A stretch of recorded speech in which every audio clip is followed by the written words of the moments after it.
Gre za norčevanje iz državljanov, predvsem pa iz tistih, ki so vplačali delnice pred dobrimi 5 leti. Naj bi bilo naknadno ugotovljeno, da je po odločbi Evropske komisije potrebno znižanje tiste emisijske vrednosti, ki je bila takrat opredeljena pri dobremu evru za delnico, tako da je dejanska cena, kot je bila danes izglasovana na skupščini strani Republike Slovenije oziroma odškodninske družbe kot večinskega lastnika in upravljavca, 0,36 evra za delnico, s tem, ko se je majhen odstotek obresti, ki bi jih naj plačala Republika Slovenija, spremenil v 185 milijonov dodatnih delnic, to je ena tretjina v lastniški strukturi, kar bo pomenilo dodatno razvodenitev lastništva vseh obstoječih delničarjev. S tem postaja za razliko od zagotovila pred 5 leti in pol Republika Slovenija lastnik, s katerim bo družba prevzeta,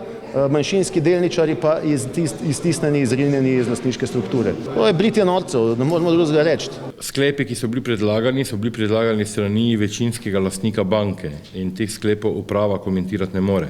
Sem pa delničarjem, predvsem malim delničarjem, večkrat povedal, da sta primarni cilj banke likvidnost in kapitalska ustreznost. In čisto vse aktivnosti se podrejajo tema dvema prioritetnima ciljema. Žal, pri dodatnih dokapitalizacijah spada vanje tudi dilotacija obstoječih delničarjev, katere se ni moč izogniti.